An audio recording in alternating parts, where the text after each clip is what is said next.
Mustafa is a person that has grown in the community and has been invested in the community over a number of years.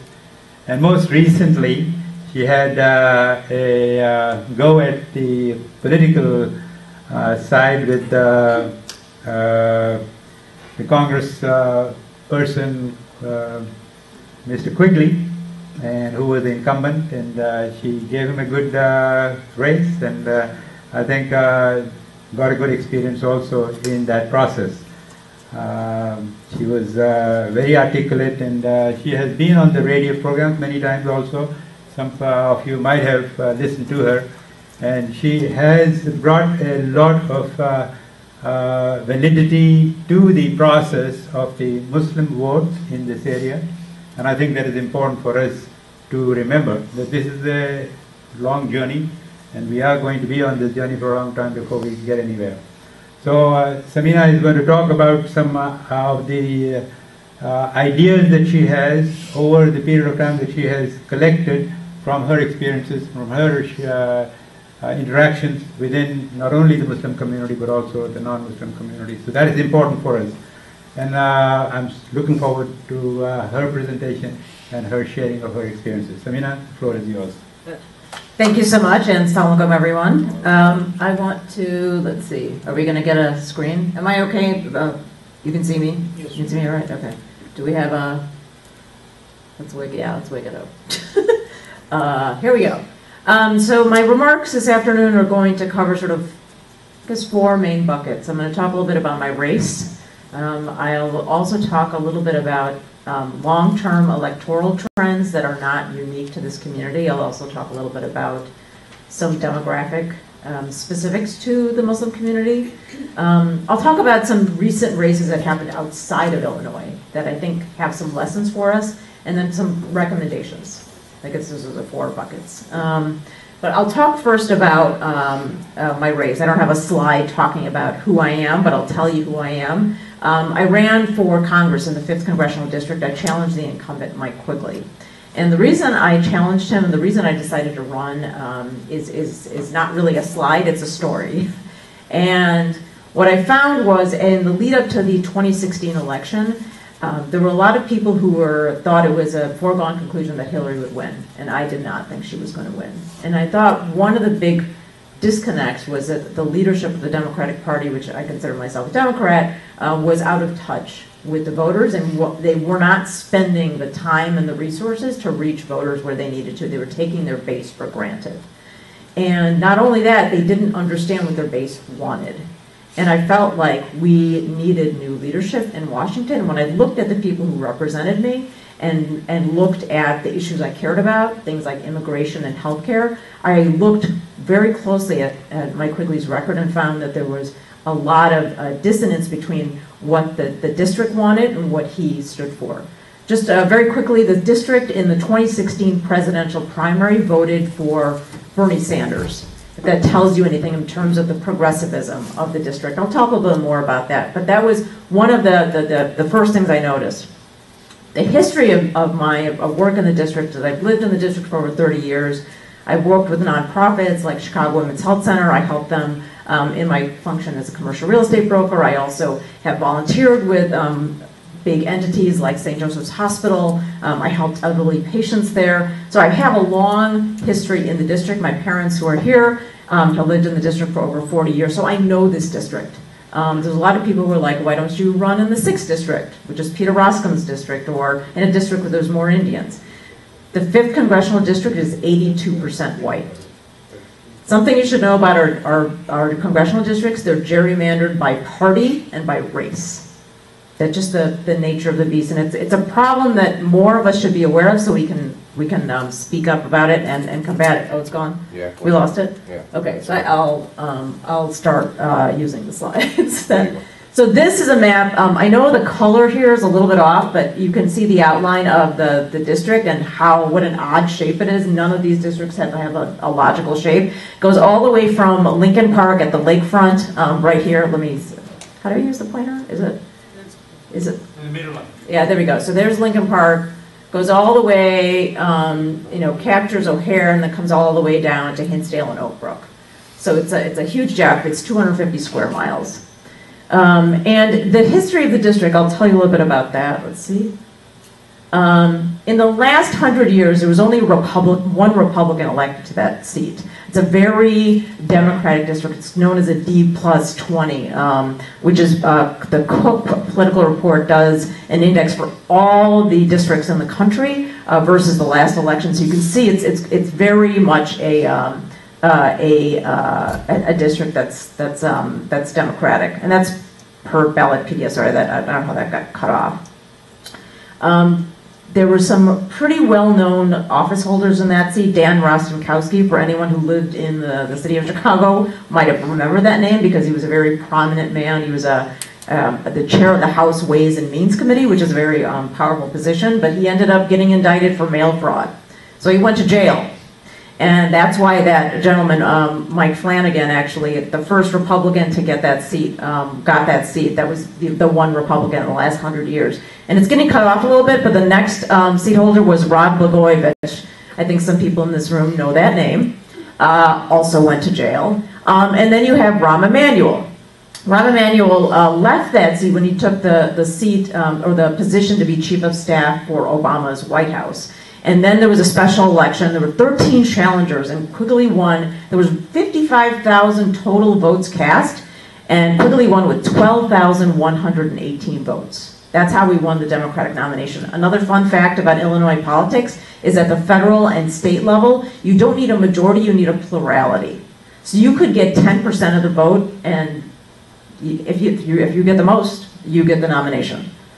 The other thing you should know about Quigley and Emanuel, the last two seat holders, is that they are part of what's known as the New Democrat Coalition. Now, those of you who paid attention during the Clinton years, Bill Clinton, in many ways, one of the big reasons I think that the Republicans hate him so much is because he co-opted all of their talking points. What he did was create what's known as a Democratic Leadership Council, which actually echoed a lot of the things that Republicans said. You know, tough on crime, pro-business, you know, dismantle the regulatory framework for the banks. All these things are things that Clinton did. Oh, there we go. Let's see, let's come back. Are we back? Can we get the... There's something, I mean, can you change the settings maybe? So they're not. So... It's back. Yeah, okay. Just bring the maybe just bring the computer over. You can't really see this, but this was, you know, the more research I did on Quigley's stances, there were some really specific, clear things where we differed. One of the big ones is healthcare. Medicare for All is a policy platform that has tremendous support across the country. Amongst Democrats, it's 85% of Democrats support Medicare for All, 70% of independents, and 52% of Republicans support Medicare for All. And yet he, as a Democrat in a highly Democratic district, does not. Social Security, expanding it, he has thwarted those efforts. Wages and taxation, he's written about essentially passing a lot of the same corporate tax cuts that the Republicans did. Privacy rights, one of the biggest issues I think that would apply to the folks in this room is there's a huge issue with warrantless spying, and it affects the Muslim community quite a bit. It's called FISA 702. Again, it's a little bit in the weeds, but he voted for the bill that it expired at the end of last year. He voted to extend it. And there were a lot of, Jan Schakowsky didn't vote for it, he voted for it. Campaign finance reform. One of the biggest issues that I think is something that cuts across all, whether you're an independent, or Republican, or Democrat, is the issue of money in politics. He's taken about $1 million from corporate PACs, and so this is something that does have an impact on how he votes. The last piece that I'll speak to is military spending. We have the most bloated defense mechanism and military industrial complex of all the industrialized countries, and some of them combined. It's just massive. Last year there was a military spending budget of $700 billion, and about 10% of that was completely, it was just a mystery line item, about $70 billion that nobody knows where that money is going to. And the Defense Department is not audited. There has not been a meaningful audit of the DoD or any of the Pentagon spending, really ever. So that's roughly a little bit over half of what we spend in terms of our discretionary spending. A typical federal budget is about $4.5 trillion, and about $2 trillion of that is something that we can determine by laws and by budget. And so about, a little bit over $1 trillion of that goes to military and DHS, so like Homeland Security spending. It's a lot of money. So this is where I ended up. I ended up coming in second. I just did some quick numbers because I like numbers. Quigley in the last cycle didn't have any challengers. He's never been challenged. He ended up spending, he himself, his own campaign spent about over $1 million. And I know there were some outside organizations that spent on his behalf. And I spent not anywhere near what he spent. But if you look and just think about the dollar per vote total, my dollars went a lot further. Just as a, for you to understand the scope of this, J.B. Pritzker spent a little bit over $200 per vote in the primary, just to give you some perspective. And again, the 25,000 votes, that's more than twice what Quigley got to get the nomination, just to refresh your memory there. The process of getting on the ballot is something that every candidate has to do. You actually have to collect signatures. This is just me with my volunteers going out and literally talking to people, getting signatures on the street. And the thing that's important for everyone in this room to know is the process of getting them is tedious and it takes a lot of effort. And a lot of the incumbents and well-funded candidates who get corporate money can hire people to do that. And so they can just collect signature after signature. The other thing that they have is that they have a lot of attorneys who are well experienced, know the system, and know how to beat the system when it comes to kicking people off the ballot. Fortunately, I didn't have any ballot challenges, but the other people in my race did. Direct voter contact. You can't really see it there, but this was some folks doing phone banking in my campaign office. So we had, and I'll talk about it in a minute, the Justice Democrats was one of the organizations that endorsed me, and they gave us access to something called the dialer. So we were able to reach all of the folks who had a phone number using an automated dialer system. So if you have done any campaign work, you might have gotten sheets that are printed out. It's very slow, it's very manual. This is literally dialing for you, and it connects. When someone picks up, it connects. It's a really efficient way to reach a lot of people. And then sometimes you just have to go out in the cold. So I'm literally, you can barely see me there, but I am covered in like 10 layers of cold. That was one of the coldest days of the year. So we were out there hitting the doors, and I had a couple of folks with me. The other piece of running for office, which is one of the, arguably one of the toughest, is raising money. This is me at a house party where I was talking to folks, voters and supporters in Old Irving Park. And they call them meet and greets, house parties, and they're one of the most common ways to actually raise money. The other most effective, most cost-effective way is just to call people. It's the term that's used as call time. Social media actually, I think, results in 5% or less of dollars. I think call time is somewhere around 70%. These are the endorsements I got. Justice Democrats is the logo over here. That was a huge one. That was my first national endorsement, and here's some other, most of these are national organizations. At the bottom, these two are local organizations. This is a chapter, Northside DFA is a chapter of a group called Democracy for America, which was started by Howard Dean, who became chair of the DNC, and then also Independent Voters of Illinois. That was a big endorsement because they didn't endorse any other congressional challengers in this cycle. I was the only challenger they endorsed. And fun fact about them, they were the group that helped get Harold Washington elected, and they also gave then aspiring state senator Barack Obama one of his first endorsements when he was running. I'm going to shift gears a little bit away from my race. I want to talk a little bit about trends and understanding where there's an opportunity and what is happening. Some of you, the colors are a little bit off, but some of you may have seen this before. This is an exit poll for the 2016 presidential election. And it's broken out by race and gender, as you can see. And the most important thing to note here is that pretty much, there's a majority of white voters that went for Trump, and a majority of voters of color that went for Clinton. And we're in the other category, frankly. But the important thing to note here is when I talk about the new American majority, this is what I'm talking about. These are the folks that if we can combine our block of votes, we can swing elections. Right now, and this is the next thing I'm going to show, is another more recent race. You can see a similar pattern. I don't know if you can see the distinction. You can see the numbers and the bars a little bit. This was the race where Roy Moore was running against Doug Jones in Alabama. I don't know if you all paid attention to that special election, but that was essentially one of the biggest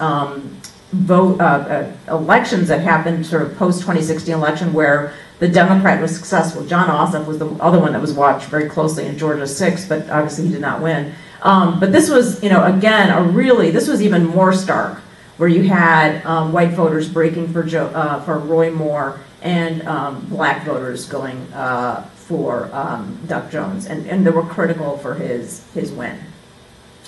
The next race I want to talk about a little bit is the primary in Florida. And this one I think is also important because there's a couple of things you should know about, at a minimum, Gwen Graham. Andrew Gillum is obviously, those of you who don't know, he's currently the mayor of Tallahassee. He's obviously now the Democratic nominee for governor in Florida.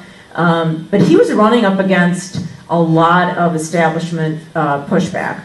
This woman here, Gwen Graham, was the daughter of a governor. She was a U.S. House rep. She had all the endorsements, all the establishment support, and she couldn't beat Andrew Gillum. So there's a happy story here. Sometimes you can't beat the establishment, but not only that, these three folks, Graham, Levine, and Green, you've got a couple of millionaires and billionaires. So you had a lot of the same optics that you had in the Illinois election. But you had someone like Andrew Gillum prevail, and it was predominantly because of these three groups. Here, let me get to the next.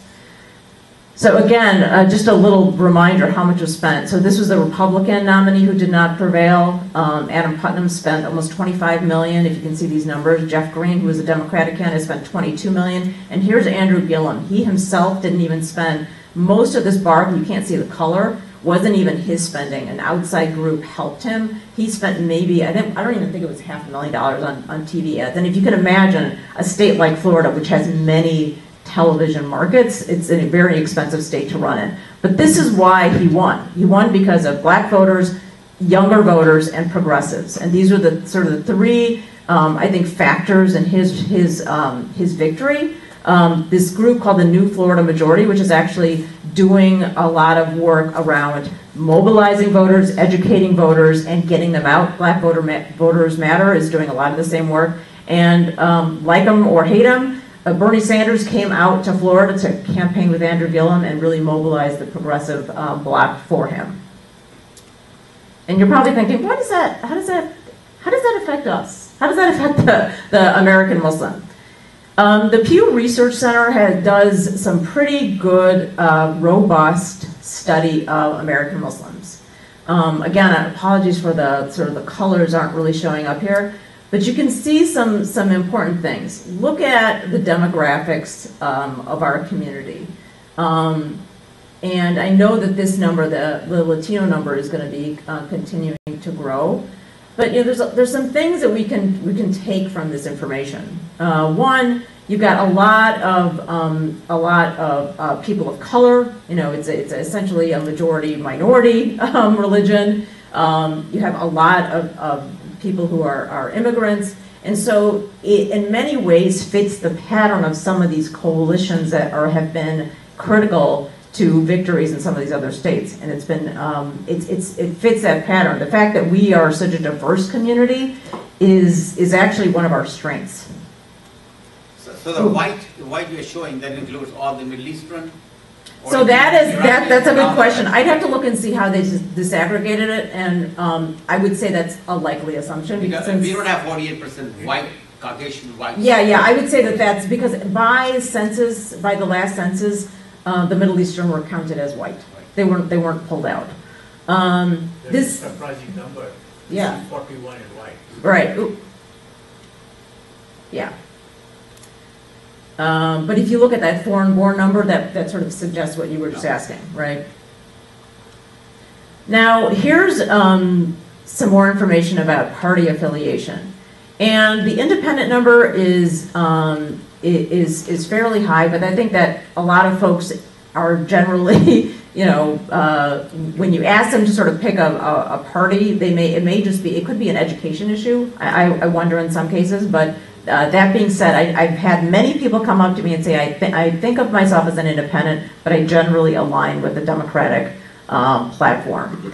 But if you look at the next, the political ideology, you'll see that the liberal to moderate is the vast majority of Muslims, and conservatives are really in the minority.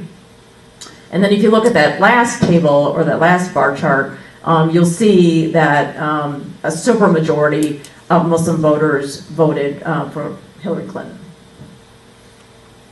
Oop.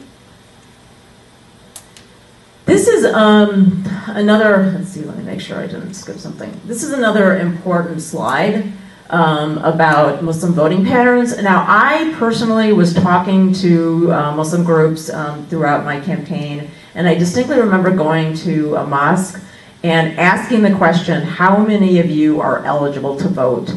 And I got, let's call it 40 hands went up. And then I asked, how many did you actually vote? And about 10 hands. So I got 25%. That was one sample, one sample size. And here it's suggesting that, you know, that there's a really good chunk of the community that are U.S. citizens, and they feel pretty confident to register to vote, but not quite, maybe just half of them voted. And you know, there's obviously a little bit of a disconnect. I think there's, again, some opportunities for organizations like this to then do voter engagement and empowerment, because being registered is not enough. That's why there's every campaign, every organization is working on Get Out the Vote. You'll see it abbreviated as GOTV. That's an important part of it. It's not enough just to register folks, because there are any number of reasons why people don't actually follow through. But I think it's just instructive to see that there's an opportunity here, right, to really get folks to show up. And I will also just point out that, look, presidential election was 44%, and then 13% was this. But I would wager, just because that's what the trends are, that people generally vote in presidential elections and they're not voting in a municipal election, for example, which I know in this area they're coming up soon. This I thought was really interesting. And I really think this is an opportunity again. What does being Muslim mean? And I think there's some, you know, usual suspects here. But look at this. Look at the numbers for working for justice and equality in society and working to protect the environment. How many of our, you know, community organizations, how many of the initiatives that we're doing, even if it's volunteer, are you know, focused on those areas. So that to me is an opportunity. And the reason I call those out is because those are actually opportunities for the Muslim community to work with coalitions, work with other groups that are doing this work, and really have a reputation in the larger community as being concerned about the same things everyone else is. Now I'm going to pull out a little bit and say that was a little bit of a deep dive in terms of what Muslims, what's happened, sort of very drilled down micro in terms of my race, in terms of sort of national trends. To me, this is where actually I think there's a real opportunity for the Muslim community. If you look at this number, again, it's a little small. You're in 25% or less still after 2018. Look at the numbers up here in 1971, with the year I was born. It hasn't really moved enough, right? And even if every single woman who wins her race for U.S. House, I think that number is going to go up to 25%. Oh, is something wrong? No, you're okay. Samina, Yeah. we can have that on the Pew Research. This is actually from a different source. This is from the Rutgers Center for American Women in Politics. They track women and women of color in terms of legislative outcomes. So in terms of electoral outcomes. So they're tracking every year. We're having a little bit of feedback again. Sorry.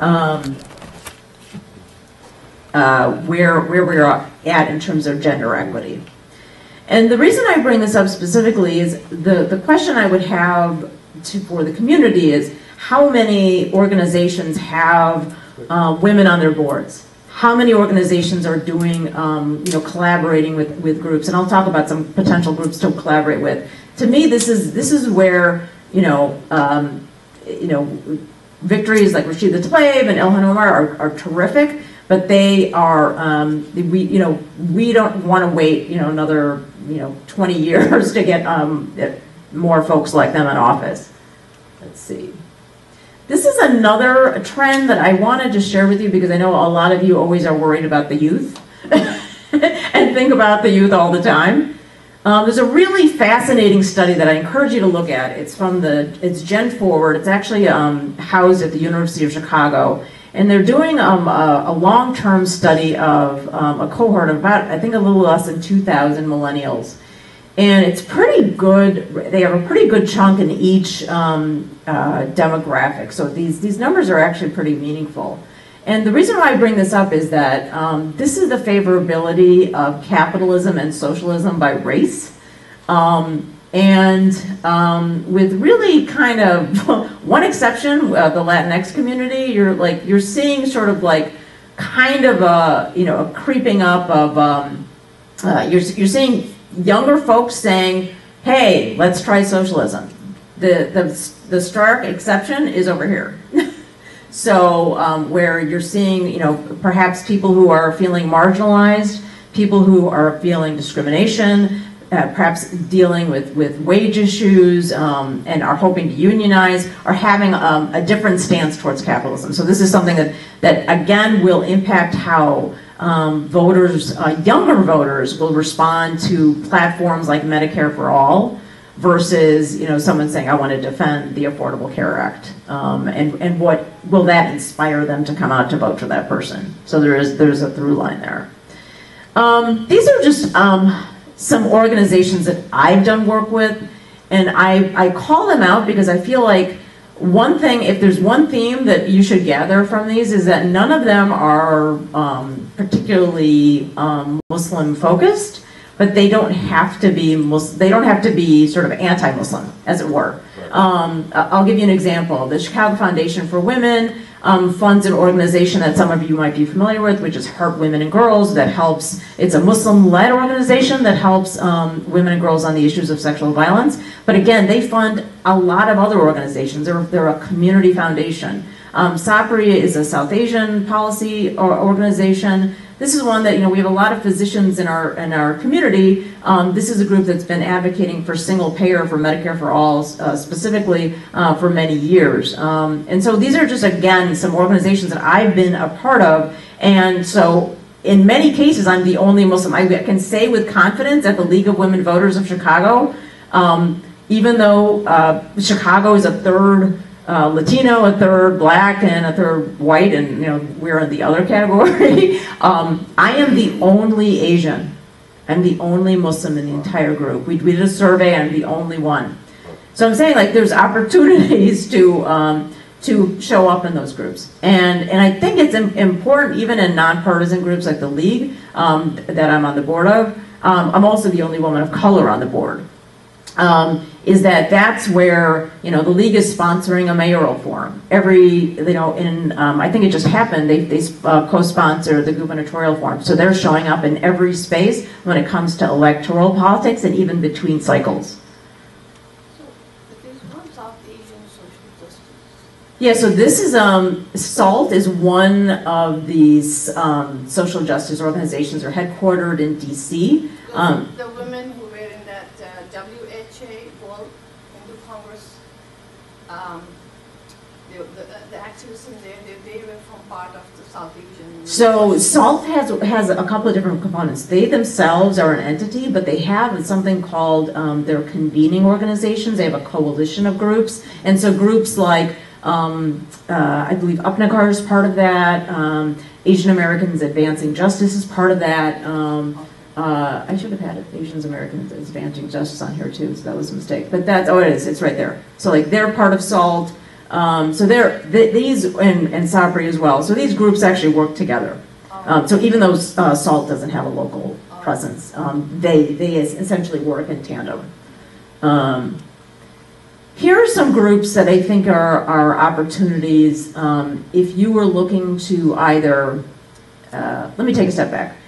To me, the opportunity is how are you growing leadership in your own community, whether it's at the mosque level, board members, are you getting involved with electoral work, are you getting involved with issue campaigns? This organization over here, Reclaim, does issue campaigns. They are have a partisan bent, but they will do campaigns on things like, they wanted to pass a people and planet first budget. So it was very much an environmental, thinking about workers' rights and wage issues that frankly should be universal issues. They're not necessarily Muslim or non-Muslim. It's just a progressive stance. Some of these other groups, She Should Run, APIX is the acronym. These are all, and New American Leaders and Vote Run Lead, they all train candidates in some capacity or provide opportunities for people who are interested in politics to get internships. APIX specifically does an annual internship for college students. And I was actually part of their National Leadership Academy. And the reason I'm bringing up some of these groups, and New American Leaders actually specifically works with immigrant leaders, and they train them to run for office, is these folks are all nonpartisan, they're nonprofits, and so they're natural partners if you were looking to folks who could give you resources or guidance or training.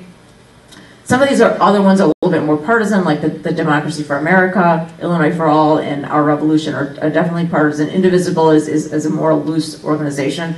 Rethink is an interesting group that some of you may not be familiar with, but they are very Muslim aligned, and they have Muslim staff. They respond to stories where Muslims are impacted, and if there's some negative press, that they'll mobilize social media campaigns and press releases. So it's a really important group and they've done some media training. They've come to Chicago and they've gone across the country, so that'd be another opportunity. I think having more people in the community who are media savvy, so if something happens and somebody calls the mosque and says, hey, we need someone on camera, that there isn't the same Dhariwal person that answers the phone. I think we need to show the diversity of our community. I'm being a little glib, but I think it's important to show that we have those folks in our community, and I think that it requires some training, and it's worth investing in. This is something that I mentioned a little briefly with Andrew Gillum. These are organizations throughout the South. Woke Vote is in Alabama, was critical in the Doug Jones election. New Virginia Majority was critical with Ralph Northam and some of the state legislative races there. New Georgia Project was actually started by Stacey Abrams, who's running for Democrat. She's the Democratic nominee for governor in Georgia. And the thing that all of these groups have in common, and the reason I bring them up as models, is what they do is they register voters, but they also do campaigns. So they're constantly keeping people, their community, informed and engaged between cycles. So they don't stop just because an election stopped. They're constantly working on things to keep people engaged. And they're also then doing the next step, which is getting folks to the polls. The last thing, this is, and I'll wrap up and we can have a conversation, is the most important piece that as I was running was how little information is actually reported. Very little of what gets voted on in Washington, Springfield, or I live in Chicago, so even city council, unless it's something very high profile, very little of that is really understood or reported. So, for example, in Chicago, there's a big vote that took place, and is now very controversial, for a $95 million police academy, training academy, which became controversial because Rahm Emanuel decided to cut mental health clinics, which only cost $3 million. He closed over 50 schools, which was more than $95 million, but schools and mental health clinics directly contribute to destabilization of communities and ultimately crime. So to be investing in policing but not investing in sort of the root causes was a real problem, and we just saw the outcome of that on Friday when you had Jason Van Dyke indicted and then found guilty. And that's a huge, 35 years there hasn't been a single indictment or a single guilty verdict for a police officer in terms of police misconduct, and there's been over $600 million spent at the city level. I want to say it's reached $700 million just to pay for police misconduct settlements. That would have paid for a lot of schools and a lot of mental health clinics, and so to throw another $100 million towards a police academy seems like overdoing it. But what you get with some of these organizations, you get some information on transparency. So this was the Illinois Campaign for Political Reform. They just changed their name. They do reports on things like where's the money coming from. They are actually the ones who came up with that $200 per vote figure for J.B. Pritzker and Rauner. Open States is a website that also tracks what's happening at the state level. Sunlight does a lot of the same work. I think it's actually Open States is a project of Sunlight. Open Secrets is a huge treasure trove of information. You can find out who gets money from what. And GovTrack is something I found really helpful. It talks about legislation at the federal level, so Senate and U.S. House. And I bring all these up because there are almost no reporters reporting on those votes. I'll give you an example. Earlier this year, we all saw the stories about ICE detention and the separation of families. And if you live in Illinois, you live in Chicago, and you were paying attention to the news, you saw Dick Durbin coming out to all these rallies saying, oh, this is wrong, this is wrong. Dick Durbin voted to fund ICE. Mike Quigley voted to fund ICE. And yet nobody, not a single reporter, when they show up to these rallies and saying, we're with you, this is wrong, will report what they actually voted for. Now they'll say we don't stand with family separation, but guess what? You knew what you were dealing with. You knew you were voting with Trump, but you did it anyway. So some of these tools are, this is where the sort of citizen empowerment, the engagement that I was talking about, and that's really kind of the bulk of to me, the opportunity is to improve sort of leadership within the community, the ability to communicate what the priorities are. I'm going to go back to the slide back here. I think this is a really important thing that the community needs to think about. Like, how many conversations are you having about the environment and justice and equality? And then going back to this slide, thinking about the makeup of the Muslim community. You don't have to play stereotypes. You don't have to assume that the black Muslims in the community are just only concerned about criminal justice. Everybody wants, education. They want a safe, clean place to live. They want water that they don't have to worry about. They want health care that they can afford. I mean, these are all things that are universal, but what can we do? And are we even exploring the diversity of our own community, right? I mean, the Latino community alone is growing, and this doesn't even reflect it, but I'm sure there are folks in our community who are undocumented, right? And are dealing with, basically, I feel like in our Muslim community, we could probably find every single issue is represented in our community, and there's no reason why we can't find partners to be working on broader issues and creating groups like these. So I will stop there, and we can talk, or if you have questions. So I know it's a lot of information. I've been talking to a lot of people across the country, so I've got a lot of thoughts. Do you want to? Okay, well, I think thank you so much. There was a lot of information that you shared, and I guess we'll go to questions, and I'm sure that a lot of people would have a lot of comments as well. Yeah. Yes, go ahead, sister. Thank you so much. Yeah. Want to turn the lights on? It's always a pleasure to listen to you. I was just kind of looking up some information about they did that Pew Research did 1981 to 1996. Okay, millennials will be voting in 2020, and that's the 20% population, I believe. Oh, right. So It's a growing cohort. they have surpassed the baby boomers. Right.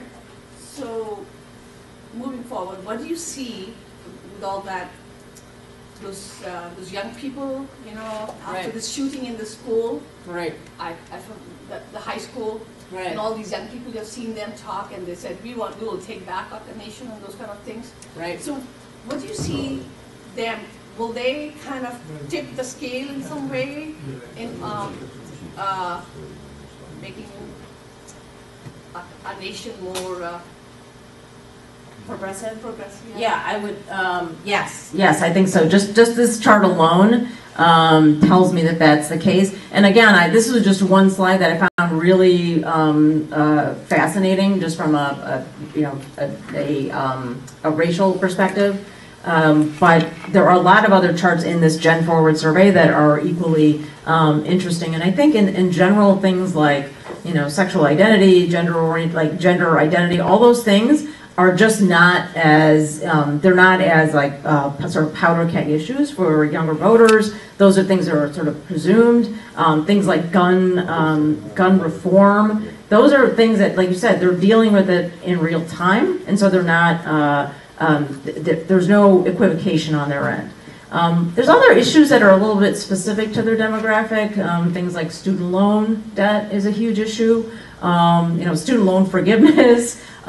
Something that I think more and more younger voters and voters of color are aware of is the issue of voter suppression and having access to the polls. And so these are all things that I think younger voters are becoming more aware of, and I'm hoping as they get that reach that age of being able to vote, that they're going to be able to push for that narrative. And you're already seeing, I'm seeing like 14, 15, 16-year-olds already engaged, even like, I can't vote yet, but I'm going to, and I'm ready, and I'm already learning about it. I mean, the Parkland students, not all of them are voting age, right? But they have essentially led a national movement. So, and in Chicago, if you think, when I referenced the Cobb Academy, those folks are predominantly in their late teens and early 20s, and that's a multiracial coalition of kids. They recently won an award from a nonprofit called the Grassroots Collaborative. It's predominantly African American students, but I know that there are Muslim, young Asian, and Muslims and Latinos that are also part of that coalition that were fighting the Cop Academy. And so to me, that's almost like a model, again, of looking at an issue, where do we align, how can we come together, and even though we come from different backgrounds and have different concerns, we know we share this mission and fighting this. And so that was a really powerful thing to see. Data. Yeah, well, I'm aggregating it, so. But still, it's a Yeah. lot of awareness you have, Yeah. and a lot of issues you're addressing, and that's a very sign of success. If you're not there, you're getting. Okay, all right, thank you. Second question. Okay. What motivated you to come into this field, and how prepared you are from education background? Yeah, so I think that's a great question. And I think it's an important thing to note. A lot of people assume that the people in office who should run for office are attorneys, or like that's a very common educational background to come from. But I think that we have to think a little bit differently about, even our community has traditionally led people to go into medicine or engineering, and there's a whole bunch of attorneys in the community and what have you, but just like we've sort of opened up our eyes in terms of what are possible paths, I think too, and this is not unique to the Muslim community, it's what was your experience that you can bring to a legislative office. And in my particular case, there were a couple of things I thought were key. One, I had direct experience working with organizations in the district, and I had a long history there. Two, I was a professional negotiator. I worked with nonprofits as a commercial real estate broker. That was my job, is to research information, to know what the issues are, to understand and listen to different stakeholders and come to a solution. That's legislating. And so to me, those are really important. The last piece, which was unique to me, and I was the only one who had this experience, I was the only person who had direct healthcare experience in a federally funded clinic. And to me, that was a big issue. Medicare for All was one of my big policy points, and Mike Quigley opposed it, and none of the other candidates who were running in my race had that experience. And having that, I mean, we have a couple of physicians in this room. When you have that experience, you know, and I was working at a clinic on the west side of Chicago, there really isn't a more vulnerable population in this region than, you know, teenage black women on the west side of Chicago in terms of access to health care. And one last question. Yeah. Do you have a role model, or do you have a political mentor? So that's a great question. I have many people that I admire, and I think unfortunately a lot of them have passed away. But some of them are historical. Like some of you might know, or you should know, Ida B. Wells is somebody who died in 1931, so nobody would have known her. Ida B. Wells. She was someone who actually did something really courageous, and I think what she did is in some ways it could be an inspiration to our community. She was seeing essentially her black community destabilized and destroyed because of lynching. Oh, thanks. And she wanted to get the truth out about why lynchings were happening, because the mythology is that black men were raping white women, and that's why people were getting lynched. Men and women were getting lynched. And it was actually not true. It was often because what was happening is that there were some economic driver or some driver as it relates to voting. In fact, I recently started an organization called Illinois for All, and my co-founder is her great-grandmother was helping black people register to vote, and she was targeted by the Klan. She was actually killed by the Klan because of that. And so that's something. I mean, I think we're fortunate that we're not seeing that level of violence towards our community, but we're clearly being targeted in a very systematic way. And communities that are, you saw the diversity of our community that are being targeted. There are Muslims in ICE custody, right? Let's understand the complexity of some of these issues. There are, we have the travel ban. All of these things affect our community, so let's think about how we can speak up and come to the fore. So that's one person who I greatly admire. But I just feel like there's one thing that I found really inspiring. There's a woman who was part of the civil rights movement in the 60s. Her name's Diane Nash, and she was side by side with Martin Luther King at the lunch counters and all those protests. She's also black. She's also black. And she said very, very plainly that ordinary citizens make history. I found that very profound because here she was. She did all the work, put her body on the line, and she wanted none of the glory.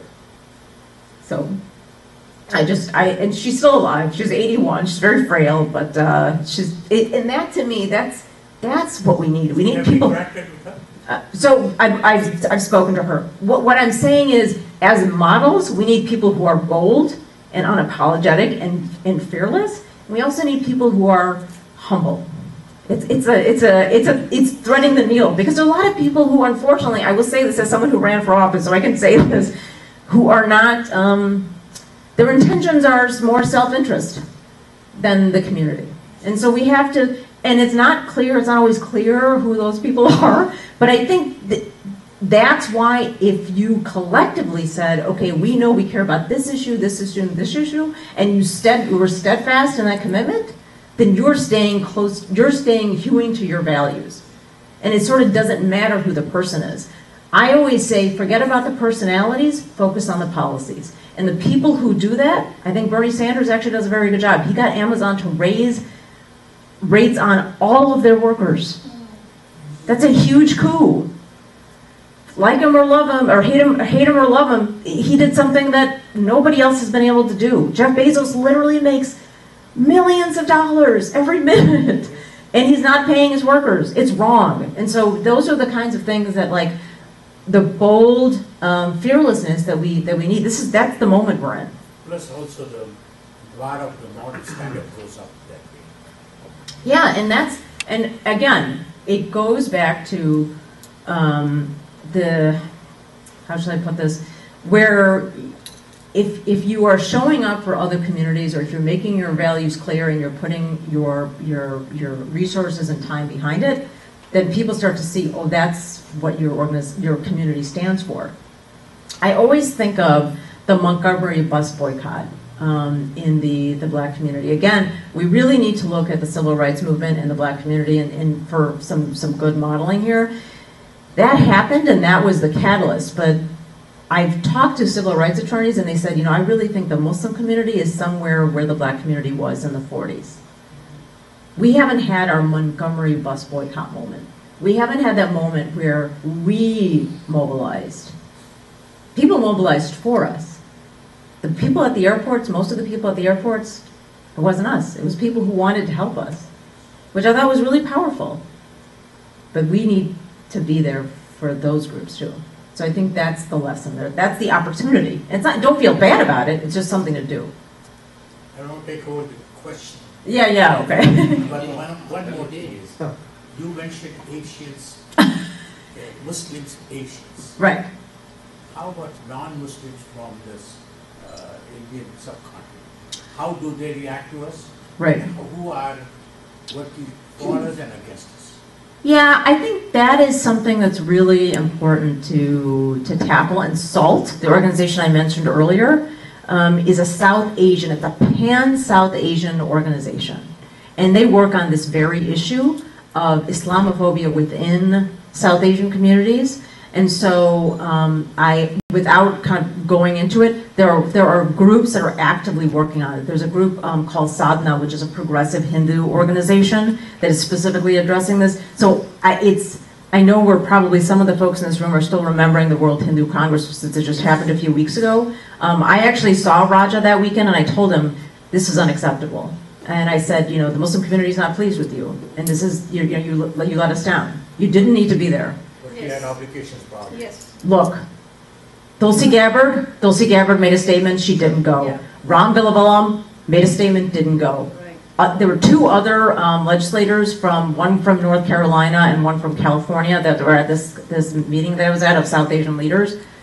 They sent letters and they didn't go. Yeah. So all of those folks said, we're going to make a stand, we're going to make it clear what our values are, and we're going to show that we stand with our constituents and we stand with the Muslim community.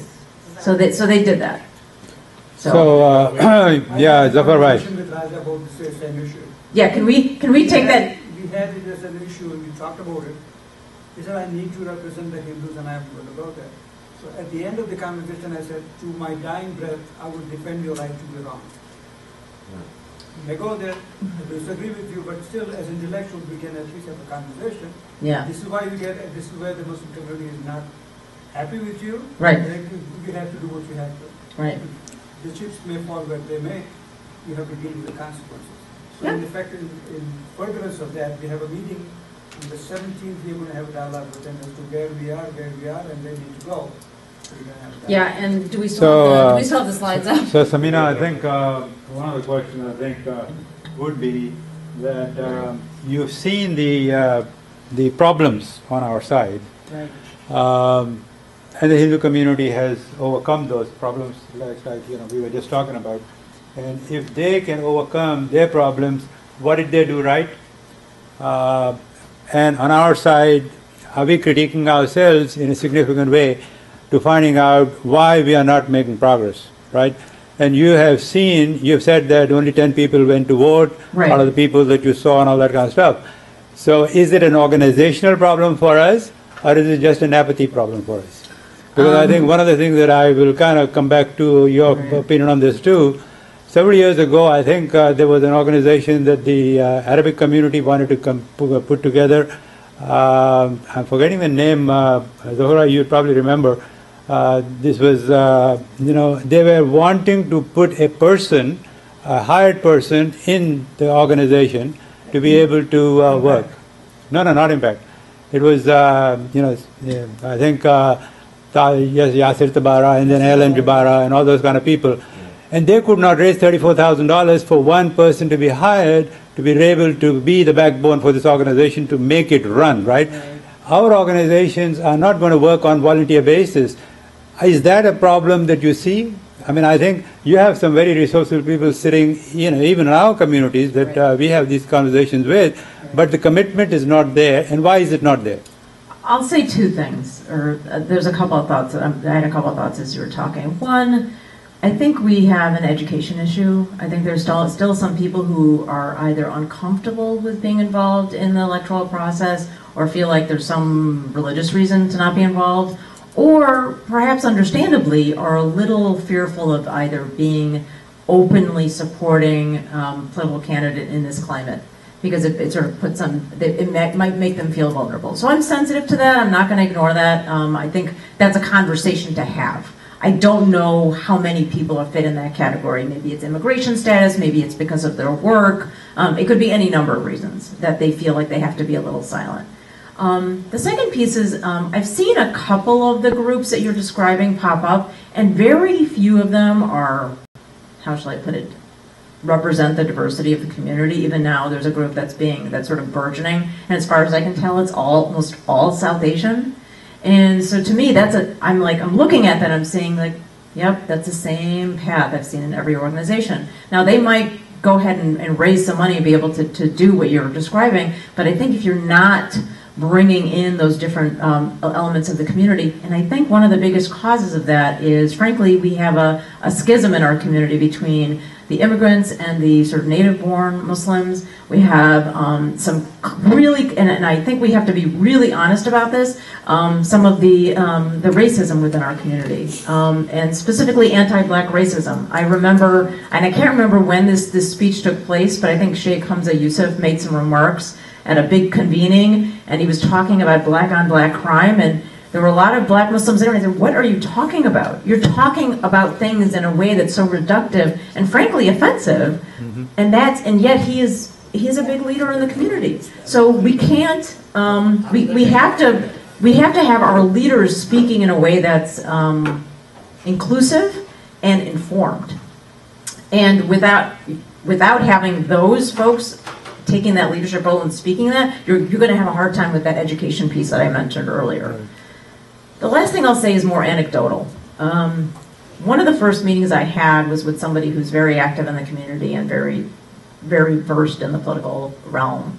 And the thing he said to me is, Samina, I got to tell you, Muslims don't give and they don't vote. So there's two things that happen to that. If politicians don't think you're showing up to the polls, they don't pay attention to your issues. If you're not if you're not represented in their district and they're not getting dollars from you, they don't have to care about you. So it's easy to say just give more and vote more, but it's the last piece, which I think is still important, and it goes back to what you were asking about, is we need to speak up more. We need to show up more for other communities and have that seat at the table, so we can then people can't forget about us. So it's, I think Dr. Ejaz. I just wanted to ask you, are you totally democratic? You encompass all what they believe? Or are you a Democrat? I think you have a specific question you want to ask me. Do you go with all their values? What is there a specific concern that you have? Gay marriages. Yeah, I do. And I'll tell you why, for a lot of reasons. This is where I think, and it goes back to your question, Dr. Khader, is the people who hate us, Muslims. The people who hate Muslims hate a lot of people, and they put us together. I can't remember, I think it was in either Georgia or Alabama or Mississippi, I'm sorry, it's one of the deep south states. And he said Muslims shouldn't be allowed to be in the military, and he was also at the very same moment saying something about being anti-gay. And I don't want, what I'm trying to convey to you is, it is myopic and short-sighted to think that somehow that you can say we're okay because we're Muslim and we have this moral code, and marginalize another group. When you marginalize another group, you actually are enabling the oppressor. I can't say it any other way. When you stand against another group that's marginalized, you're basically saying, the oppressor, you're right about this one, but guess what? The oppressor thinks they're right about all of us and will continue to discriminate against all of us. So I think that there has to be, the other piece of it is, and I know this is not an uncontroversial topic, when Pulse happened, when the shooting in Orlando happened, there were a lot of progressive organizations, Muslim organizations, and some that weren't progressive, saying like, oh, we should have been more sensitive to the fact that there might be, gay members of our community. I don't know if you remember the shooting in Orlando, in Florida. And so there were more community members coming to the fore saying, oh, we should be more sensitive. And then some that doubled down and said, no, we're going to be very clear that we don't want to be supporting of gay marriage and gay equality. And to that I would say, we need to look at our history. And I mean, when I say our colonial history. If you look at India just repealed its anti-gay laws. And if you ask people in India why that happened, it's not because they're westernizing, it's because they're decolonizing. They're getting rid of British-era laws. That is something that I think we don't have any connection to, because obviously it happened over 150 years ago, but that's something I think we need to acknowledge. And also consider what that does to our potential to build coalitions. These groups that I'm talking about, the New Virginia Majority, New Georgia Project, all of these groups think in a way that's very inclusive because they realize that our liberations are tied together and that if we start leaving someone behind, then that's how we stay behind. And then just speaking from a very practical matter, marriage equality is legal in all 50 states. And so we don't have that ship, I don't want to say that ship has sailed, but it's sort of like if you're going to fight that battle, you're sort of with the Trumpsters who are saying let's take America back and roll back progress. And I think the more that we open up those doors, the better it will be for all communities, including the Muslim community. So you are saying, Samina, that you become more pragmatic from. It's not. No. This is a values. This is something I had from before. I don't actually like people who are transactional, but I think you can say I wasn't raised with that perception. I wasn't raised with that belief, but I also understand that discrimination hurts all of us. That is a fair thing to say, but that's not my belief. Precedes the change in the national mindset. Right. Now, I think the other question that Dr. Ejaz would probably raise is about abortions. And I think the liberal progressive movement in one side on the political aisle is going to favor the abortion on demand, right? And on the other side, you will not have that. And then the Muslim community definitely has a significant kind of a place of its position as far as that issue is concerned, right? Yeah. And so how do you kind of then navigate that without being pragmatic? Again, the phrase abortion on demand could have come straight from Fox News. I mean, as somebody who worked at a reproductive health center. There you go. And had conversations with women who were wrestling with whether they were going to have the child, give it up for adoption, or terminate the pregnancy. These are not trivial conversations.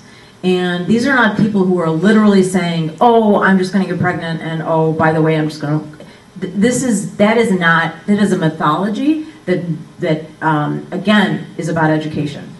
Those are Republican talking points. Those are conservative, anti-choice talking points. In fact, people have started to say, instead of anti-choice, they're saying forced birth. Because when you control someone's reproductive autonomy, you're controlling their bodies in many ways. There's an aspect to it that I think actually relates to Muslim women in the Muslim community, and this is how I see it. To me, choice about your body, about your reproductive health, is about bodily autonomy. The freedom to do with your body what you want to do. Guess what? You start telling me when I'm going to have kids. You can also tell me how to dress. You can tell me what to wear. You can tell me when to pray. To me, it's a slippery slope, and so I think the way to message it, and this is something that actually pro-choice organizations don't do a very good job of, and I've said it to them. I said, you need to reach out to some religious communities where this is an issue. The Black community is a perfect example of a community that actually has a lot of resistance to abortion because there's this thought, and there's there is some evidence that there was some eugenic mindset of the people who started started Planned Parenthood. Margaret Sanger who, had that rhetoric in her sort of upbringing or her beginnings, and so the history is there. But if you look at who is impacted and who would be hurt by this, if you're affluent, if you're wealthy and generally white, and the laws are changed, you can go to Mexico, you can go anywhere. I mean, that's the reality. But this hurts people, women of color, hurts women from low-income communities, and I've seen it firsthand. So I think we need to, this again is an education piece, and it's not about abortion on demand, it's about freedom and bodily autonomy. Okay, well, we won't debate that today. Okay. I think that's not going to end. Okay. I mean, that's, I think, I want to bring back that. Okay. Other debate, Muslim community has not become sensitive to LGBT issues. Right, They do not understand their point of view. right, Even though the Chicago community has seen Ifti Nassim here passed away. right. Still nobody, Ifti Nassim, still do not understand the problem. right, He said, had he declared that what he was in Pakistan, he would have been killed. right. And it's not that he wanted to, but this is how he was created, right? And I challenge all the religious leaders, show me one ayah in Quran which has a hud against that kind of act. And I'm not going to disagree with you. And again, I would go back to when you started to see the colonial, it really is, a colonial artifact is the But in phrase. history, there have been history of these Mahal, the Sarai, Yeah. Khaja Sara, they are basically those people who were in charge of the women palaces. Right. It has been in centuries, but we still do not understand or accept or not sensitive. Apart Right. from this, actually, in India and Pakistan, Yeah. those madrasas, they have this whole culture. What happened in Elgin, that is due to the culture of this madrasa, Islamic institutes. Well, you cannot point out that. You could say, Yeah, general. it's a culture. In Bombay, I was traveling and... I think we're getting a little bit off yeah, I think, topic here a little bit. I'm not sure.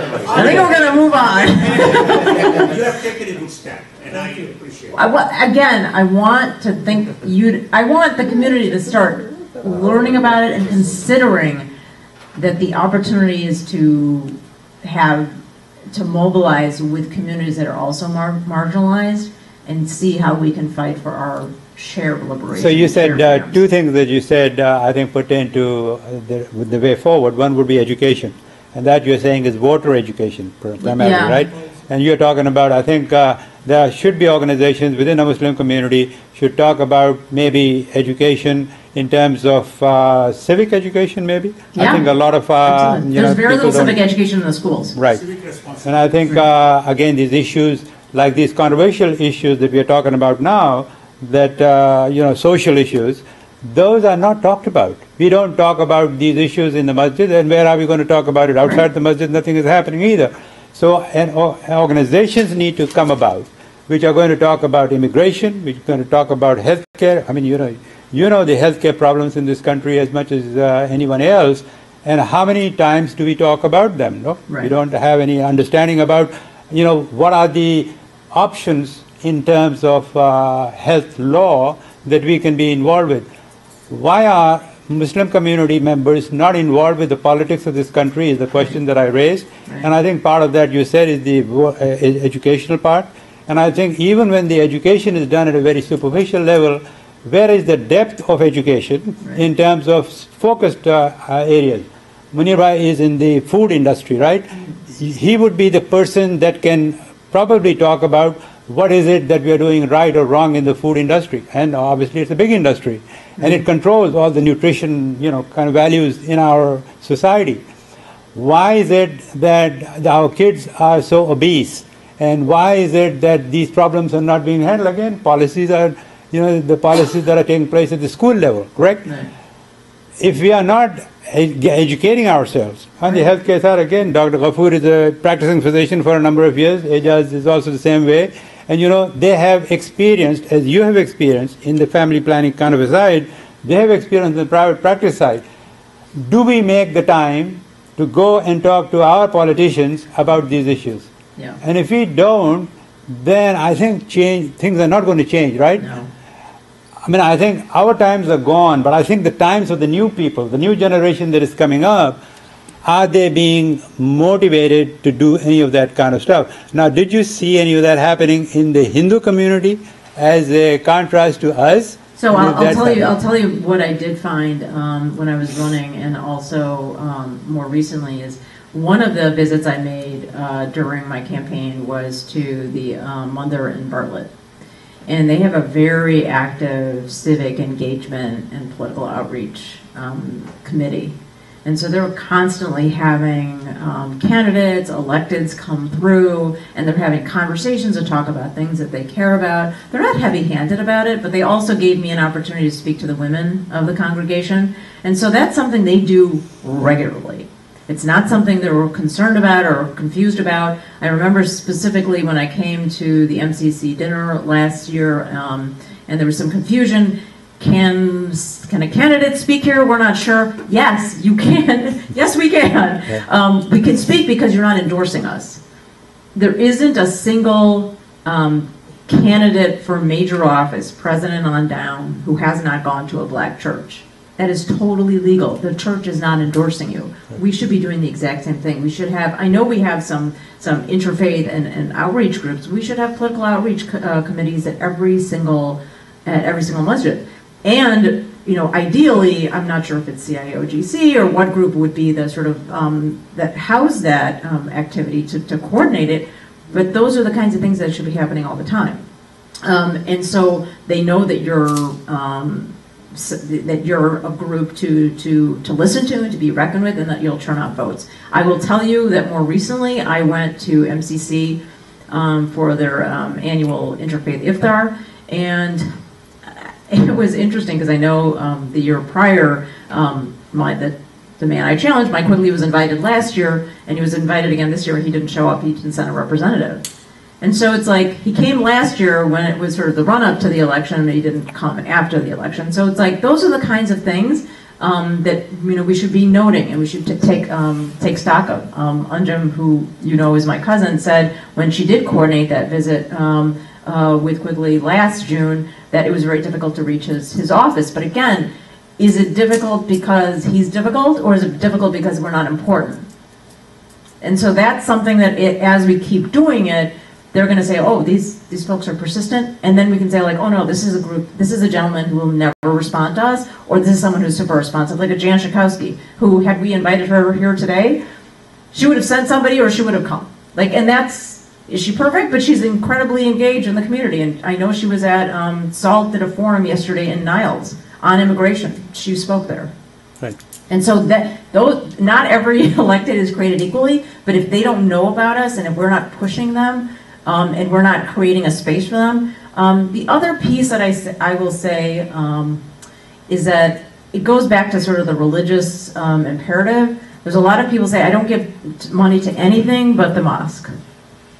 And then, you know, I said this to a couple of people. I was like, we are going to have 1 million mosques with nobody in them, because there's not going to be we're not going to have any civil liberties. We're not going to have any laws that protect us. You need to do both. Manibra, you haven't said anything so far, and you have a lot of experience in the community for a number of years. Where do you find the problem for our community's disengagement in the political side? I'm listening to a lot of the wise talk, but I think as a family we are disengaged because we don't communicate with our younger generation properly. That's probably where we should start. We also, as a community, are split between our values from back home, or the Islamic values, or the new environment we are living in. Okay? And what you're saying is, if there is a bad monkey, befriend it to kill the snake. Okay? And we're not realizing that the impact of Trumpism has so far done and is going to do on us. And thank you very much for pointing those out. I'm not that politically involved. My wife doesn't want to be because she works for Trump. Yeah. But there are some of us who should need to be more engaged, first at home and then in the community. I want to respond to one thing you said. Thank you for that. This didn't start with Trump. This process has been going for at least 60 years. A name you might have heard is the Koch brothers. They are two brothers who are incredibly wealthy. They own a lot of private companies. If you buy Bounty paper towels, you're making them rich.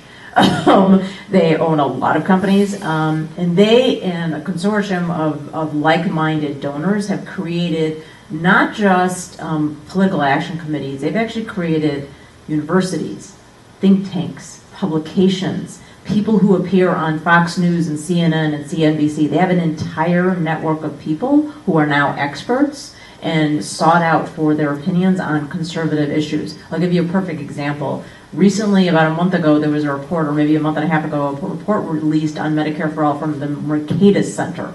And they were all ready to attack Medicare for All. That's a libertarian think tank. And when they did the numbers, they realized that Medicare for All would save $2 trillion. Even they couldn't. And that's what was so shocking about it, that it was actually a conservative or libertarian-funded think tank that came up with this. Trump is the symptom. He's not the cause. It's been happening for decades. There's a term that if you are a political junkie, you can Google it. It's called the Southern Strategy. It's essentially using race to mobilize Republican voters, and that has been happening for decades. If you remember the election in 1988 of George Bush versus, what is his first name? Dukakis. I'm like forgetting his Michael Dukakis. Thank you. For some reason, I want to call him George because that's a common Greek name. I don't know why. They used Willie Horton. They used literally a black man who was a criminal, and they used it. This has been happening at some point for decades, and so we have to acknowledge that it's not new, and that now it's being used against us. So that really raises the question about identity politics, right? And do you think that we are falling into the same trap, like the identity politics of the Democratic Party for the black community for a long time has been played up, and now I think Muslim community is going to follow that same track and say that it is this Muslim issue that we want to fight, this Muslim ban that we want to fight. We are not going into the universal issues, the universal value systems that I think are applicable to all.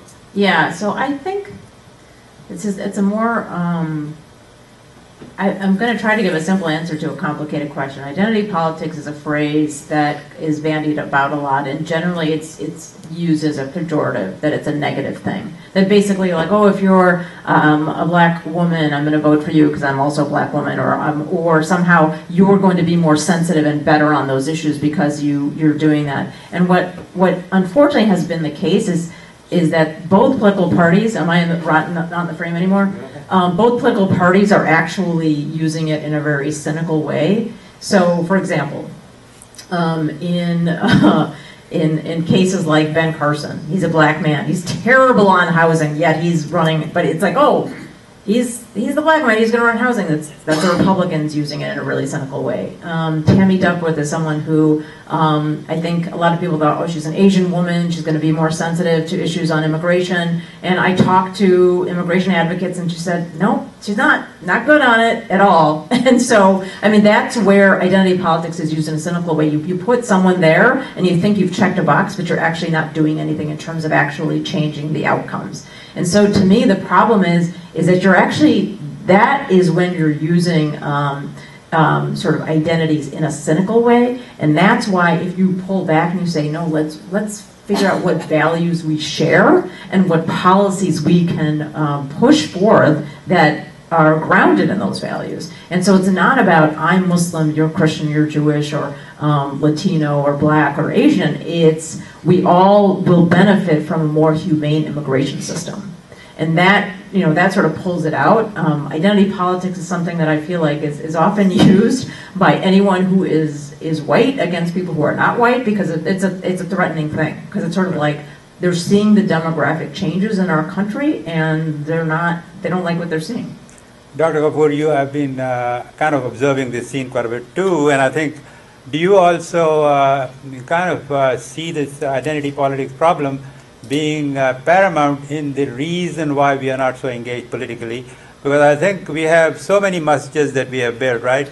You've got a masjid at every corner, but we don't seem to have the monetary kind of a passion to be raising these kind of organizations that are going to be outside of the faith community to be doing this kind of work that is so important also. Thank you for making me to address this, but 2 years ago, I was on the same section of the forum, and somebody came and was talking about so passionately about being a Democrat, and then I wanted to help and do this and this and that. So I raised a question: suppose if you dump everybody of the Muslims to the Democratic caucus, and then suppose there is a Republican caucus, then what will happen to you?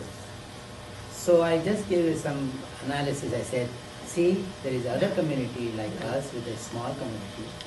They become part Democrat, part they become Republican. So they are win-win either way. Okay. Yeah, I mean, just a second. I think let me just vent out what I wanted to say. Sure. I think that's the one angle of it. So I think we are just putting all the eggs in one basket and we are suffering for that. Number two, I think our community, like if you are questioning, then you can see that we didn't come as a crossing the border, or we didn't come like refugees. We all came with a qualification and then the pursuit of happiness. So when that angle was there, so there was nothing there to be thinking what the suffering is. And we all educated, we got better life, and we're doing everything what is America stands for it, so we became part of that culture. And while doing so, we don't want to get hurt. So we want to be aloof from any disputed and disturbing issues from that. And now we are being thrown again into the political arena and saying that you should become something. You should take a side of it. So when you keep on saying like this, so then we already have in our mind back home which we came from, all the politics is dirty. And we say it is all, they don't tell truth. And they just say one thing, do one thing. So we don't have any trust in the politics, our political field. So we don't want to contribute anything, we don't want to go there, we don't want to vote there, and that's kind of a common mind is there. And again, the mosque, everybody is keep on saying about the mosque, because their own obligation is on the Muslim that they have to have the place of worship. So they go there, they build there, they are happy, they are satisfied. So for them to drag in these things, there is no way you can do that. The other churches or other places, if you go there, like if you go to the Madison Street, there are hundreds of churches on the roadside. So I think those are there. I think whatever the group are there. So it's same thing going to happen, but I think they are not going to be the part of the politics. So if you want to drag them or get angry at them, and then there's not going to be. And the second thing is, like Dr. Ejaz was trying to give a little bit hint in that. We are not getting that thing yet, because religiously we want to be more practicing side. When we said you have to practice, so when you are about to practice, then these are the issues comes. Like this issue, some are for a candidate or some whatever you call left wing or whatever you call, they approve it, they just go for it. We don't. So that's how they keep us away from this whole environment of the election. So I was one time standing in a group of United Action for Justice. In that group, I was Muslim as standing there, and by the next to me is somebody I'm not supposed to be standing, not to be mentally. So it was so uneasy for me about 20 years ago. Now I see the patient and then I treat the patient. That's a different story. But there, I was so much, I will be labeled like that, what happened to the food? And then he's standing there. So I think this is, people are insensitive about this. And so trying to label it, if somebody is conservative, and they don't want to open their mouth, because they will be labeled that, oh, you are conservative, you are what do you call, Trump, and this. So why they will open the mouth? So what do you say, Sabina? Yeah, so you said a lot of things there. One of the things I'm going to say very quickly is just if you look at the demographic chart in the Pew Research Center, What you're describing is very much your experience, but it's not it's not a snapshot of the community, right? There's more people who did, and I want to be respectful. There are some people who got here with much less education and then got educated, or some people who are still Muslim and don't have the level of education you had. We have diversity in our community in terms of education and economics. So those folks do have something to lose, but perhaps I'm sensing a little bit of there's a class difference. So we have to be sensitive to that. I want to go back to what the first thing you said was that, putting all our eggs in the Democratic basket. I want to be clear, I'm not saying that. I'm saying, are there issues that we care about? Are there policies that we care about? Do we care about immigration? Do we care about healthcare? Do we want a society where people aren't, living on the street, that they're homeless? There's a way to advocate for issues and stay in your lane and not be partisan. These are things that don't have to be partisan. You see what I'm saying? Like, that is not something you have to say, like, oh, we're all going to say we're with the Democrats or the Republicans. The reality is, if you leave the city of Chicago, you run into a lot more Republicans. I mean, DuPage County has a 19-member board. There's one Democrat. So, I mean, I understand that there's people who are thinking they have to hedge their bets. You don't have to hedge your bets. Stay nonpartisan. Stay true to that, sort of impartiality, but you can still advocate for issues. And what I think I'm sensing from Jasanti is that she's sort of feeling like, oh, if I am part of this coalition, I have to work on all those issues. Not necessarily, but I also realize it's an evolution. It's a conversation. Education isn't like turning on a switch and turning it off.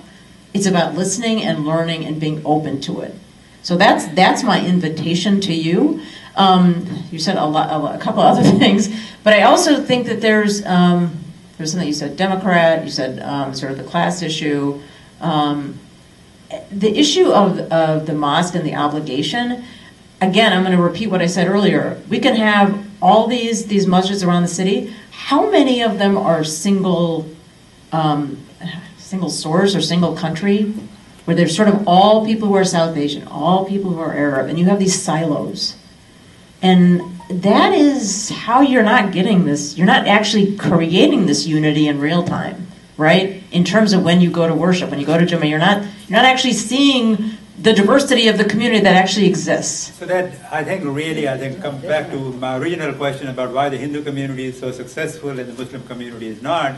Again, I think the Hindu community is more unified because they are more geographically unified, whereas the Muslim community is geographically all over the globe. And I think they have all sorts of problems in all over the country, Palestinians. So there's two. So that's a good point. But I will say, and the Latino community is similar in the sense that they all have language that they share, right? So even though they come from different regions and different countries, they have a shared language. And obviously Hindus are generally South Asian. The thing that I would look to, again, I want to the folks to consider is probably the closest analog to the Muslim community is the black community. You have people who came from Africa more recently, they're immigrants, or the Caribbean. And then you have people who were born here, people who are descendants of slaves. I mean, there's a diversity within the black community, but essentially when people, and so it's not a monolith. I'm not saying that the Muslim community has to be a monolith. What I'm saying is if you are in fact looking to have an impact and to grow the awareness and the impact in terms of Muslim votes, it's creating those coalitions and building those bridges. It's not going to happen because one subset of the community decided that, oh, the South Asians who are affluent and live in Naperville are going to create their own little group and then not have anyone who's Latino or black or Arab. I mean, that's what I keep seeing. I keep seeing those pop up, and they're isolated, and they're not, and they don't have to be partisan. They don't have to be. These are groups that can be, I mean, SALT is a nonpartisan organization, a pan-South Asian organization that is nonpartisan. Asian Americans Advancing Justice. You can't think of a more diverse group. It is pan-Asian. Think about how many languages, how many religions, how many regions that are encompassed by that group. But they find that there are certain issues that they can come together on. Immigration's a big one. Right. So that it can happen. And I want to also take a step back. We don't have to build it like from scratch. we can, explore partnerships. We can talk to people who are doing this work and see if there's alignment. So in your kind of a campaign that you saw, I think happened as far as this coalition that you're talking about in the Muslim community side, part of the problem again I think is that in the Muslim community side there are language issues also that divide. It's not like the black community, they have at least the language is the same, right? No, it's not actually, because you have African. No, you don't. I mean, you have people who are from, Somalia. Like you have some language diversity. So, right. I mean, I think that is probably, I think maybe Lifestyle. something that we have to take a look at too. But I think again the issue that I think we are for, if you suggest that we should take heed from the black community and follow some of the things that they have done, then you would also have to kind of confront with the kind of a thing that we are going into. I think this track of victimhood. We are now looking at ourselves, even though as Dr. I think Vakur would say that the skill level is much different for a lot of the community that we are talking about, and they are very educated and all that. But the mindset is the important thing, and if the mindset is that we are victims of being banned, we are victims of hate, we are victims of this and that, I think even at the professional level, if you have that mindset, then you are going to suffer the consequences of the black community 200 years later on that we are seeing today. Yeah. The race problem has not been solved, and I think the economics problems are not going to be solved either. Yeah. So I think you cannot go there. I think the identity politics that we are playing is the identity politics that I think was played by the African American community, and look where they are today. Okay, so you can't. Here, let me take a step back. This is a much bigger conversation, and we probably don't have time for it. But the reason I bring it up is that I think there's a lot of reasons why the civil rights movement has had some successes and some failures, and they're not. You can't lay those at the feet of the black community. You have still some resistance, what I mentioned earlier about the Southern strategy, that Republicans and Democrats have their own version of it. It's called things like redlining. If you look at the history of the New Deal, there were a lot of things that excluded the black community very specifically. So it's not, again, it's not an instant. What I'm trying to draw is what you had from the black community in the 50s and 60s was a recognition of what were some things that were barriers for us in terms of participating. Voting was one of the most important ones. And so they were able to mobilize and say, we're going to get a Civil Rights Act passed so we can get rid of Jim Crow, and we're going to get rid of these voting restrictions. Now, since that time, we've had some legislation and we've had some Supreme Court decisions that have rolled back those things. So it's not like it's a straight line. But I think what, again, the opportunity is, what do we collectively as a community have in common that we want to fight for? We certainly don't want to accept something like the Muslim ban, because that affects all of us, right? And the other pieces, the law that I mentioned earlier about the warrantless spying, that affects anything that has to do with intelligence or Department of Homeland Security. All of those things affect our community. If you go to a masjid in New York City, you have probably been surveilled by the FBI. It's just a fact. And so those are the kinds of things, again, it's baby steps, but there are things that universally affect our communities that also happen to affect other communities, and that's where we could find common ground. Are we going to go from 0 to 60? We're going to go from being sort of tentative and then get there tomorrow? No, this is a process. But what I'm hearing from you is that the victimhood is actually paralyzing you right now. It's keeping you in place, and so that's something that you're not going to get out of that without having discussions with the larger community. What I'm trying to kind of get from you, Samina, is that you have these issues that you talked about, the Muslim ban and the surveillance and all that kind of stuff. Right. Somehow our community does not seem to be able to go beyond and talk about immigration as such, right, or talk about healthcare as such, or about education as such. I mean, we've got an educator sitting back there. He's got this whole Northwest Suburban College that he has started, and how many of us talk about education, and he will tell you how many dollars he's able to get from the community on this issue of the college. Dr. Niazi, you want to kind of point out the issues that you have on education? Well, I mean, we've been talking about all this. Let me take a couple of minutes over here. The two people who have impacted Muslims in the Indian subcontinent greatly than anybody else. Only two people I can think of. One is Sir Syed Ahmad Khan, and we all know about his contributions, opened up the mind of Muslims in the subcontinent. And the second person is Khaja Jinnah. If you look at their lives and what they did, what they were able to do, and the situation of Muslims in India is not that much different than what we feel over here, what we perceive. There is a very famous occasion when the Shias came to Khaja Azam and they were discussing some of their concerns. There are some Sunnis sitting over there talking these issues, whether that is halal, that's haram, can we do this, whether belief. He said, I don't listen to any of you. You leave, that's not my purpose. And I don't want to discuss any of this. One thing I want is the unity among the Muslims, to be able to create common survival. Because they would not care you are a Shia or a Sunni, they want to kill you. So in this country, if something is going to happen to us, it's going to be not what we believe in, not which madrasa you go to or which fiqh you believe in. You're a Muslim, you're a Muslim. The discrimination is going to happen. So the broader coalition is very, very important, very crucial for us. But when we look at ourselves internally as well, it's very important, because we are not only we are not united, we don't have the common platform, we do not have any voice, we do not have, we talk about all those pacts. There is a great Hindu pact, there's Samosa caucus, we hear of all these. And there's a great Jewish caucus that, makes great difference. I don't even know whether we have one. I don't even know whether we have enough representatives. So what we have done, something that we must admire, and then push people like yourself and others in the community to be able to move forward.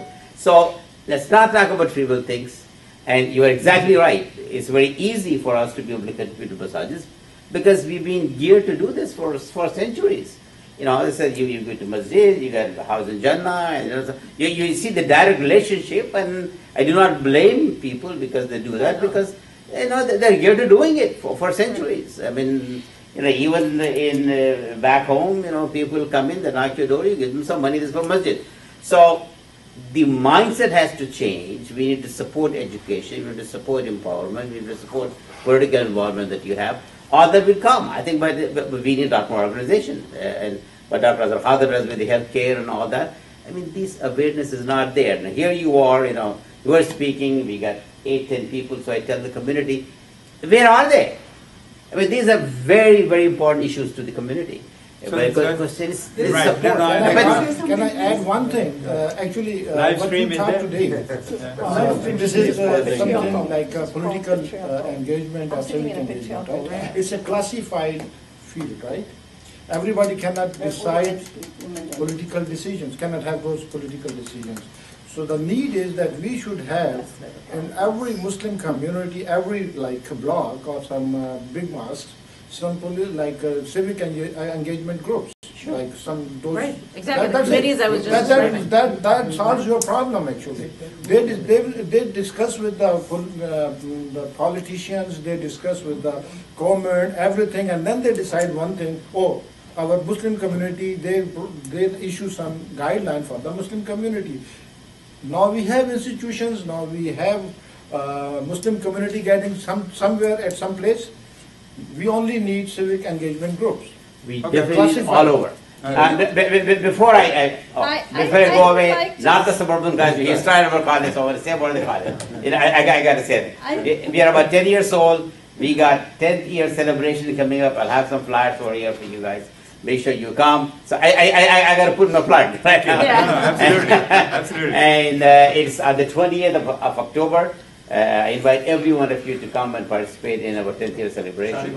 And I got some Shalimar Banquet Hall, 6 to 10 on Sunday, not Saturday. There are a lot of other things going on Saturday. We said we moved to Sunday, 6 to 10, and I'd like you to come. So we're 10 years old, and we struggle, as Dr. Azhar Khader just said, and struggle for everything, but we are here. We just want I- to have. Yeah, did you want to Yes, say please go ahead, sister. Sorry, you've been Can having I? your hands up, right? Yeah, because I have to be someplace. Absolutely. And since I'm here, I've come all No, the no, way we are all I've going. come all the way Leave. from Lyle, Thank you. straight from my work. Then I went home and I had to quickly be here. So, I'm going to talk about, since the men took a lot of time, so I would like to talk about three things. He talked about, Brother Khalid talked about disengagement. He talked about bringing Islamic values from back home, you know, and there was some other issues. And I would like to talk about our role, a women's role, a Muslim woman's role. There's just a new book came out. It's called Empress, The Astonishing Rule of Noor Jahan by Ruby Lal. My daughter was a professor. She said, Mama, you have to read that. So as a woman sitting here with majority of the men, as Rosa Parks said, Rosa Parks, I'm just going to say that, Rosa Parks got tired of sitting in the back, right? And this Rosa Parks is not going to take that anymore because women in the mosque are tired of sitting in the back. Exactly. And women, and I'll tell you something, Yeah. and I'll tell you something. There is I'm not talking about the younger generation, you are doing great. My youngest one is a journalist, my second one does social justice art. She travels the world, and her focus is social justice, visual art. My oldest daughter is a professor, she's very active too. So what I'm saying is, there is a lethargy. Okay, I'm going to come back to myself. I'm going to focus on the women issue because I want to speak for women. First of all, I'm a social justice advocate for women and children. Men can take care. Men, if he's in a little lungi, he can sleep on outside, right? He's safe. I'm talking about women. There are 85 million refugees in the world. Out of that, 65% are Muslim. Out of that, 85 of the 65 Muslim women, those are the women and children. I mean, and everybody. I listen a lot because to NPR. NPR gives you very up-to-date. I even support NPR with little money I earn. So what I'm saying is, our women, there's a lethargy among women of my age group. I'm the only one, I think, in the Naperville who speak. And because when she speaks, there's a very famous quote, I'm not able to get this, a couple of quotes. But so there is so little that the women, my age group, they want to say, but the husband says, shh, don't talk. Right. Don't expose yourself. So when he said there is disengagement, we are the backbone of a community, society. We are 50% population, husband, wife, family, right? But the women is not allowed to speak, whereas in a Hindu community, still the Hindu women speak up. I think so. I don't know. She's burned alive. Yeah, No, I think Dr. Ejaz was able to speak today. So What I'm saying today is those are the things. Another things is how do we change the narrative that has been. No, we also have brought a lot of patriarchal values from back home, Right. and I am dealing actually as I'm speaking. I'm dealing with people who have extremist views. Muslim people, community in mosque have extremist views. It's going to happen anywhere. Any masjid you will find. No. It can happen, but mostly I'm talking about the mosque, brother. I'm talking about the mosque. It is the men have got these ideas that women's houses in the places in the house, she should not speak up. So women are not going to be engaging. Right. We need more women to be engaging, to be more involved. So we need that. yeah. So I mean, you said. And something as a that- woman, I want you to share that. Yeah. So no, And I I'm mean. going to talk about this book that Daisy Khan came up. I attended this last year, exactly 24th October. Right. This has been bought by one synagogue alone 1900. One synagogue bought it. And I was there. And I'll tell you that every Muslim household should have this. This is the most resourceful book. It even tells you how to keep an eye on your young teenage children who could be joining ISIS. So I have a lot of thoughts about sort of the countering violent extremist movement. I find it frankly kind of racist. So I really don't want to go down that path. I'll address some of the issues of gender.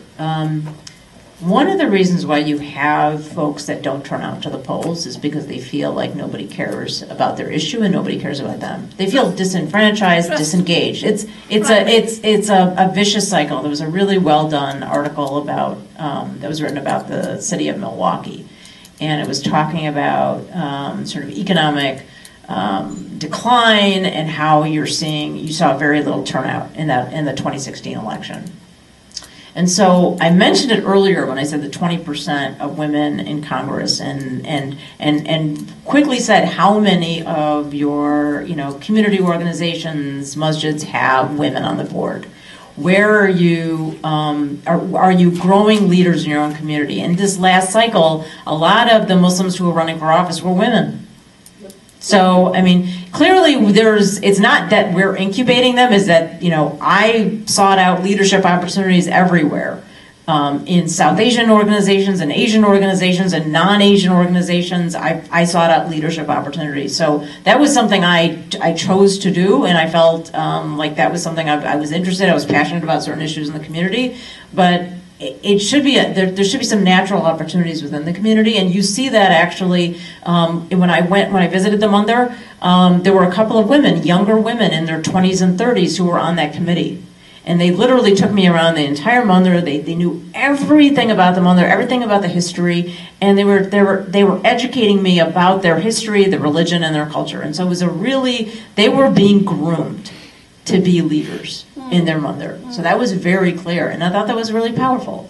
And we need to do more of that. And whether it's, I know there's that different mosques have done open houses, but it's like that's the kind of stuff. And I've seen it in other Muslim communities, but not sort of the Sunni community that I'm coming from, and I've seen it in the Ismaili community. They do a good job of that. Sorry, I don't want to break it. It's not always open mosque alone, but the core leadership, decision making are run by the men. I can vouch you for that. Right, and that's why I said what I said earlier about the media training. If we were to do things like leadership development, have more opportunities for ISPU folks. does it. But I don't think they have a presence here.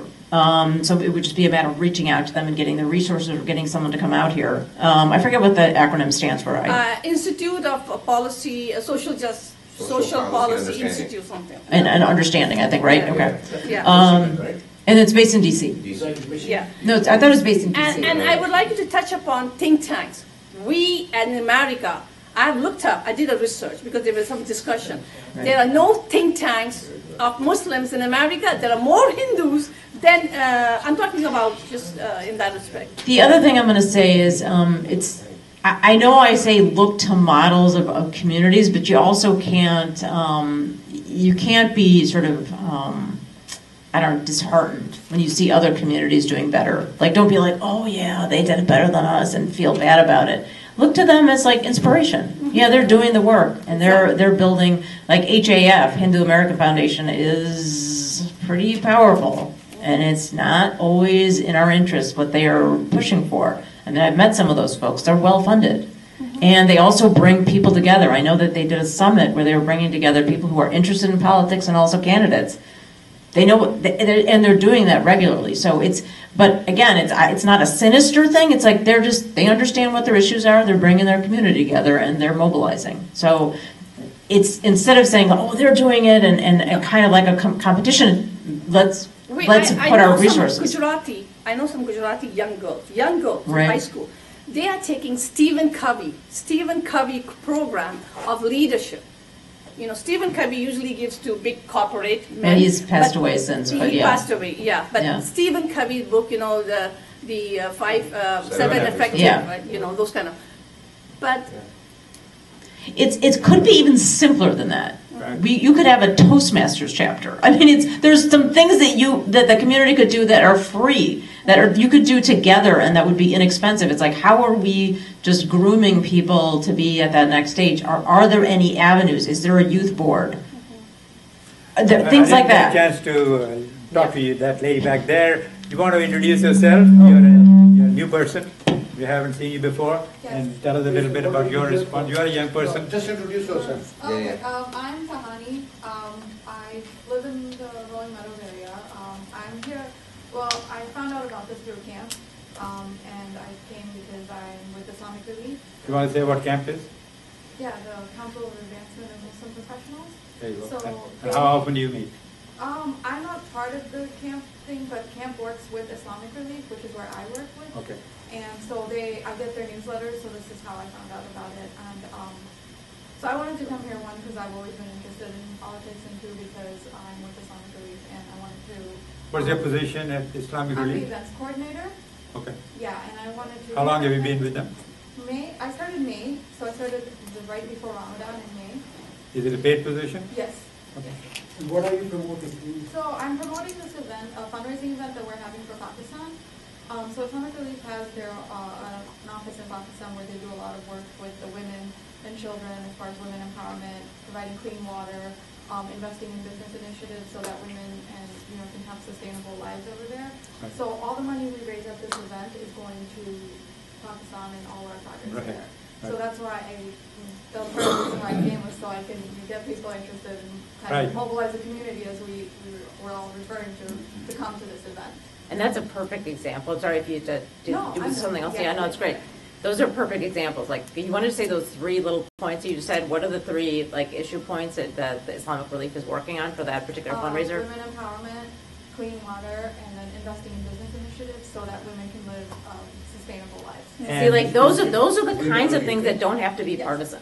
No, I think... Yeah, so that's a perfect example of Selena- something that you can mobilize together and work on, Right. whether it's abroad and also here, right? But this is the issue that I would have, that all of those three things that she was talking about are for Pakistan, not No, for America. I understand that. And I'm coming from the angle that we live in America and we need to do something more for America, not for India, not for Pakistan, not for Kashmir.